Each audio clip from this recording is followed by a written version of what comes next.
I am Bob Richard. I grew up on Charter Street in Newburyport. My mother's family goes back to 1635, Newbury first settlers. My dad's family is French-Canadian. And I'm one of four. I have two brothers and a sister. And my grandparents lived on the same street as I. A lot of interaction with cousins. My dad's was a big family. My mother's was a smaller family. I went to the French school in Newburyport and the French church as well. It was an important part of my life. It was a very small school. There were only 8 students in my graduating class. Well, the French came in the 1880s and they used to go to Immaculate Conception, but the language was a problem, so they wanted to start their own parish. So they started it, and they built the church in 1902, and subsequently the school as well. And we had the Sisters of Joan of Arc. They were a Canadian religious order, and they came down from Ottawa. I was 5. I didn't go to kindergarten. They put me right into first grade, and the classes were very small, and the classes used to be mixed. They'd have first and second grade in one large room, and they would, and the subsequent grades as well.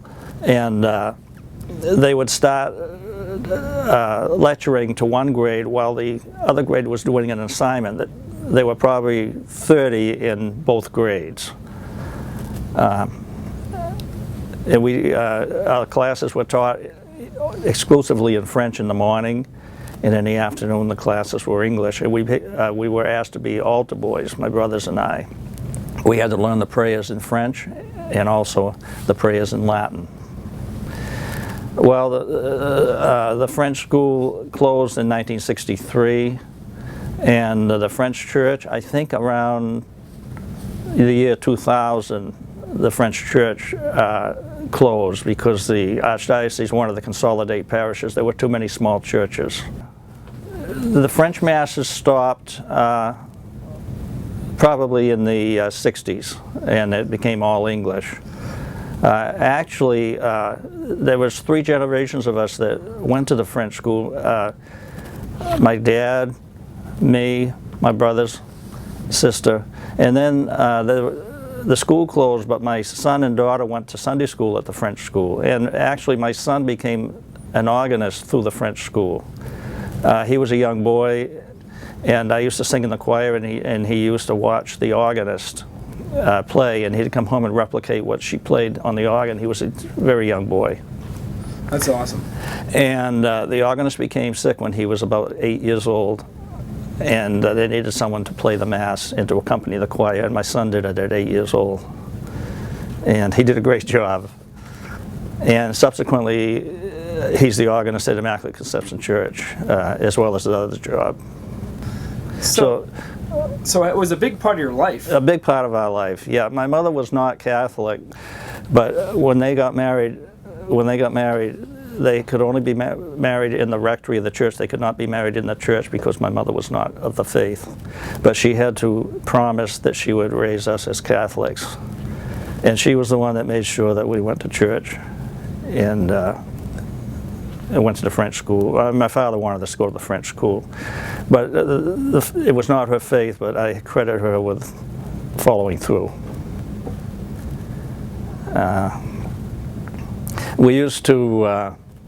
We had our neighborhood friends that we used to play on the street. We used to play yard games, street games. There wasn't much traffic at the time. And we also, after school, we used to change into our play clothes, and we'd go back to the French school and would play with our French school friends. And I have one pair of friends, their name was Richard as well, Peter and Paul Richard on Federal Street. They lived on the other side, a double house. The grandparents lived on the other side, and they spoke exclusively French. And there was only a telephone on the grandfather's side. So when we wanted to talk to Peter and Paul, we would call the grandfather and tell them in French we wanted to talk to Peter or Paul. And they would rap on the pipe in the kitchen, and sound would go through the other side of the house, and Peter would come over and answer the phone. was there a big French community in Newburyport at one point in time? I don't think it was a big community. They were mostly centered around Federal Street, Beck Street, Middle Street. Of course, my grandparents were on Charter Street, and it was the social life for the French people. Yeah. So that makes sense. So then it just kind of so eventually it just kind of dwindled a little bit, and then they just merged when the churches wanted to merge in 2000. Yeah. Okay. Yeah. Like I say, my dad's family was a large family, and a French tradition was that it would be a New Year's celebration every year, and the family would get together on Charter Street, and the house would be full of aunts, uncles, cousins, children, and a lot of food, and a lot of good times. I have a picture of that right here. This is part of the family reunion back in the 40s, and I'm in there, my mother and aunts, uncles, cousins, and this was a yearly event. And actually, my cousin carries this on to this time. That's awesome. Cool. And I'll show you a picture of the French school. This is the French school, the small building that we went to school in. This is on Federal Street in Newburyport.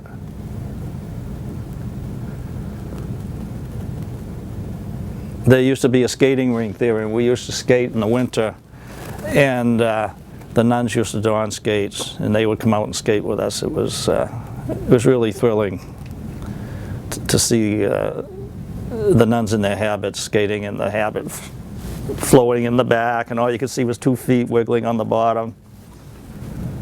So you didn't go to did you go to Newburyport High? Went to Newburyport High afterwards, yeah, and it was quite a transition, because the small we were used to the small French school, and only for the most part associated with French school kids.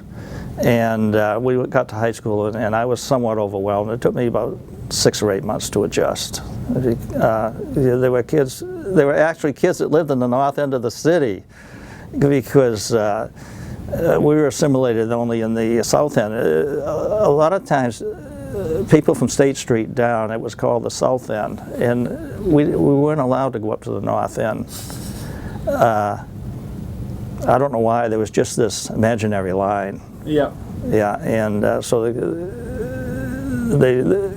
kids more or less played on the south end, and the north end we just didn't know anything about them until we got to high school. That's funny. And they were great kids. It was a great experience after I got adjusted. Yeah, that's cool. Yeah. That's really cool. But I didn't have much chance to be involved in extracurricular activities, because I worked after high school. Mm-hmm. Yeah. What else was a big part of your life kind of growing up? What can you remember, you know? Friends, family, cousins, a lot of interaction with cousins, cars. My dad was an auto repair mechanic. He had his own garage. And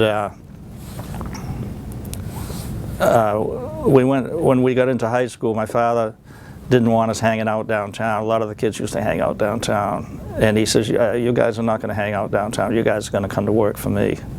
So after high school, we used to go down to the garage and learn the automotive trade, my brothers and I. My dad started the business in 1937. And so we worked there, and then my brother and I took it over in 1974. And I worked in. Then my brother got ill, and he left after about 5 years. I ran it until the end of 2002, and I retired at 60. And so I had put in 45 years into the trade. We did general repairs at first, and then in the 60s we started doing front-end alignments exclusively and brake work. And it's kind of in a spot that it's pretty familiar to a lot of people from the area, not just Newburyport. Where is it located? It's right at the driveway as you go down to Michael's. It's the first building. It's the building on the right as you go. You have to go by it to get down to Michael's. My first car, we went to the junkyard and picked out a car, paid $65 for a 1929 Model A Ford, and we wanted to restore it. So my brothers, my dad, and my cousin we spent about a year restoring it, and I kept it until about 1965, and then I sold it because I wasn't using it. And in 1970, I met my wife, and we got married in 1973. She used to work for Toll Silversmith. She was a friend of my sister's. And we've been married for 41 years. We have 2 children. I'll show you a family picture. It's my son Tim, my daughter Sarah, my wife Cheryl, and I. And that was taken maybe 2010 approximately.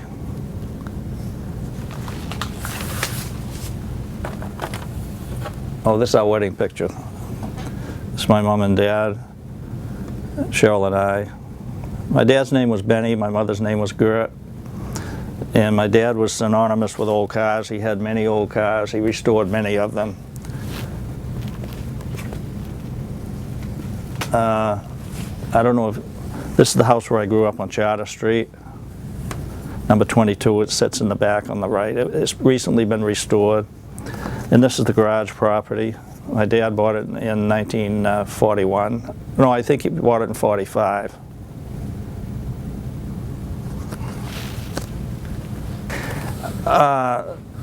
We lived right downtown, so we spent a lot of time downtown. You could go downtown and you could buy anything you needed to run your household. You had your hardware stores, you had your grocery stores, you had your clothing stores, you had your toy stores, the banks, of course. And the wharf was in pretty tough shape down by the garage. A lot of the derelicts used to live there. Yeah, that's what I've heard. Yeah, actually we had cars along the side of the garage. Derelicts used to sleep in the cars. Oh, really? Yeah, yeah. There's a guy that I've talked to a couple people, and they seem to remember who he was. He was a guy that used to, I can't think of his name, but he used to always wear a captain's hat. Yeah, that was Duncan Chase. Duncan Chase. Yeah. Well, he didn't hang out in that area. He was more of a downtowner. Downtown is very enjoyable. It's much more enjoyable than it used to be. I think it was more useful to us growing up because there was everything that you needed down there. And today the shops are different. They're more or less tourist oriented. It is interesting. There wasn't as much activity in the north end of the city up to Story Avenue in the time. Everything was downtown, but now everything seems to have shifted to the items that you need. Your groceries are up that end of the city, and downtown is more or less tourist oriented. Mm-hmm. Yeah, but it's very nice, and I'm quite proud of what has happened to the city, mostly for the better. Mm-hmm. So what are some things you used to do growing up? Growing up, oh geez.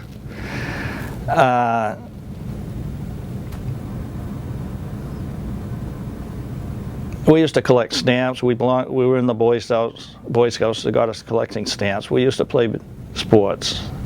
We used to go back to the French school after school, and we'd play baseball or football. I was never a good athlete, but I was always encouraged by my peers. Never put down because I wasn't so good.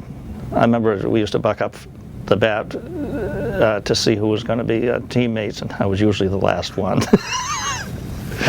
But once in a while I'd do something right and I'd get congratulated for it. The kids were good. Yeah. Yeah. That's awesome. Yeah. And we used to build go-karts. There was a barn on Charter Street. The Wheelers across the street used to have a barn. We put on a play, and sometimes we'd put plays on. And and then just before the play, we'd get in a fight with the girls, and we'd quit. We used to play hide and seek, relievo, stickball out in the street. So the dynamic is like changed, like what you used to do then compared to what kids do now. It's different, Used to, as I've been talking to people, it seems like parents always just say, all right, go outside and make your own fun kind of thing. Yeah, that's what it was. We used to play a lot in the yard, in the neighbors' yards. We were in and out of each other's houses, and it was most of the mothers stayed home at the time, and it was really nice. But I remember when we got our first television in 1947, it was a little 10-inch screen, and I think we were the first ones in the neighborhood to get the television. We used to have, television didn't come on till about 5 o'clock. There used to be a test pattern on the screen. And Howdy Doody was big in those days. And our house was full of the neighborhood kids.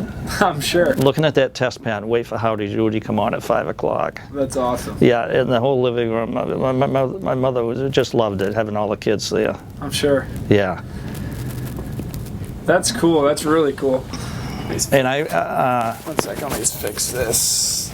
There. I remember when this is in '47, I was 5. I remember my dad saying, we're going to get a television. I says, what does that mean, Dad? Is it like having the movies in your house? I can remember asking him that question. And then when the television came, the only one that was allowed to touch it was my brother, because he was older. And because years ago with televisions, you used to fiddle with it a lot because the screen used to flip.